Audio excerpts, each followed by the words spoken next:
প্রতিদিন করার মতো কিছু ছোট ছোট আমলে সালে শিখিয়ে দিবেন। প্রতিদিন করার মতো প্রথম আমলে সালে হলো 5 ওয়াক্ত নামাজ সময় মতো ধীরে ধীরে আদায় করবেন। এর চাইতে বড় কোনো আমলে চলে না। এই একটা যদি করেন আর ছোটখাটো কোনো আমল নাও করতে পারেন, বড় গুনাহ থেকে বেঁচে থাকেন, ইনশাআল্লাহ নাজাতের পথ অর্ধেক সুগম হয়ে যাবে। 5 ওয়াক্ত নামাজ, এইটার কোনো বিকল্প ইসলামে আর কিছু নাই। এইটা ঠিক রাখতেই হবে, এই ক্ষেত্রে কোনো ছাড় নাই। দাঁড়ায় না হলে বসে শুয়ে যেভাবে পারেন পড়তেই হবে, কোনো ছাড় নাই। অতএব 1 নম্বর আমল হলো 5 ওয়াক্ত নামাজ পড়বেন। 2 নম্বর হলো সকল বড় বড় মোটা মোটা গুনাহগুলা থেকে বেঁচে থাকবেন। চোখের গুনাহ, হারাম জিনিস দেখা, হারাম জিনিস শোনা, গালমন্দ করা, মানুষের হক মারা, হারাম খাওয়া, এই বড় বড় গুনাহগুলো থেকে বেঁচে থাকবেন। নাম্বার 3, নবী করিম সাল্লাল্লাহু আলাইহি ওয়াসাল্লামের প্রতি বেশি বেশি দুরূদ পাঠ করবেন। আল্লাহুম্মা সাল্লি আলা মুহাম্মাদ ওয়া আলা আলি মুহাম্মাদ, শুধু সাল্লাল্লাহু আলাইহি ওয়াসাল্লাম, দুরূদ ইব্রাহিম যত বেশি পারেন দিনে 10 বার 20 বার পাঠ করবেন। নাম্বার 4, ইস্তিগফার বেশি বেশি করবেন। আস্তাগফিরুল্লাহ ওয়া আতুবু ইলাইহি, আস্তাগফিরুল্লাহ ওয়া আতুবু ইলাইহি, আস্তাগফিরুল্লাহ আল্লাযী লা ইলাহা ইল্লা হুয়াল হাইয়ুল কাইয়্যুম, এরকম ইস্তিগফার করবেন। নাম্বার 5, যেই কোনো কাজ করবেন, এই কাজগুলোর পাশাপাশি কোরআনে কারীমের তেলাওয়াত প্রতিদিন একটু একটু করে করবেন। বিশেষ করে সূরা ইখলাস, কুল হুয়াল্লাহ সূরা একবার পড়লে 3 ভাগের কোরআন 3 ভাগের 1 ভাগ পড়ার সমান সওয়াব হয়। অতএব আপনি চাইলে কয়েক মিনিটের ভিতরে পুরো 1 খতম কোরআনের সওয়াব পেতে পারেন। বিশেষ সূরা ইখলাস পাঠ করবেন।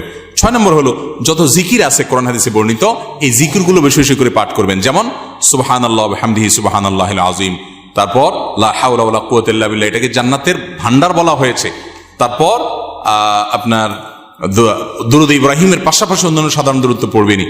যত জিকির আছে এর মধ্যে একটা জিকির আছে ইয়া জাল জালালি ওয়াল ইকরাম, বেশি বেশি করে। তাহলে ইয়া জাল জালালি ওয়াল ইকরাম, সুবহানাল্লাহ ওয়া বিহামদিহি সুবহানাল্লাহিল আযীম এবং লা হাওলা ওয়ালা কুওয়াতা ইল্লা বিল্লাহ, স্পেশালি এই 3টা বেশি বেশি জিকির পাঠ করবেন। কোন মুসলমানকে জাহান্নামে দেওয়ার পর কখনো কি তাকে জান্নাতে দেওয়া হবে? খুব গুরুত্বপূর্ণ একটা প্রশ্ন। একটু আগে যে গোষ্ঠীর কথা বলছিলাম, যারা আমাদের নবীজির হাদিসকে অস্বীকার করে, তারা শুধু কোরআন দিয়ে চলতে চায়। শুধু কোরআনে এত ইনিশিয়েট দেওয়া আছে যে এটা দিয়ে সে চলতে পারবে না। শুধু কোরআন যদি দিয়ে চলতে চায়, কোরআন তারা আমাদের নবী থেকেই পাইছে, এখন নবীর কোরআনটা মানবে, হাদিসটা মানবে না। এটা হলো একরকম মামুর ভাইয়ের আবদারের মতো। তো এই লোকগুলা বলে যে যারা জাহান্নামে যাবে তারা চিরকাল জাহান্নামে যাবে, আর কোনোদিন জান্নাতে যাবে না। এটা ভুল কথা। কোরআনে কারিমে আল্লাহ রাব্বুল আলামিন জাহান্নামীদের বিভিন্ন বিবরণ উল্লেখ করেছেন। অনেক পাপের কারণে জাহান্নামে স্থায়ী থাকার কথা বলেছেন। কিন্তু এগুলো সম্পর্কে খোদ নবী করিম সাল্লাল্লাহু আলাইহি ওয়াসাল্লাম কি ব্যাখ্যা দিয়েছেন, যার পরে কোরআন নাজিল হয়েছে, যাকে আল্লাহ পাঠিয়েছেন আমাদের কাছে, সেটা তারা জানার চেষ্টা করে না। বুখারী সহ বিভিন্ন হাদিসের কিতাবে বর্ণিত হয়েছে সন্দেহাতীত ভাবে যে নবী করিম সাল্লাল্লাহু আলাইহি ওয়াসাল্লাম জাহান্নাম থেকে সর্বশেষ উদ্ধার হওয়া ব্যক্তি কিভাবে উদ্ধার করা হবে সে বিবরণ দিয়েছেন। যে তাকে জাহান্নাম থেকে উঠানো হবে, জান্নাতের কাছে আনা হবে, সে চাইবে আমাকে কাছে নিলেই হবে, ভিতরে নেওয়া লাগবে না, এবারে সে ভিতরে যেতে চায়, বিস্তারিত বিবরণ আছে। এখান থেকে বোঝা যায় যার অন্তরে ঈমান আছে সে যত অপরাধী করুক শাস্তি হবে হয়তোবা, কিন্তু একটা সময় তার অপরাধের শাস্তি মেয়াদ শেষ হলে আল্লাহ তাআলা তাকে জান্নাতে আনবেন ইনশাআল্লাহ। এই চিন্তা করে এবার তাহলে নিশ্চিন্তে পাপ করতে পারেন, যেহেতু জান্নাতে আসবেনই একবার, আর টেনশন কি।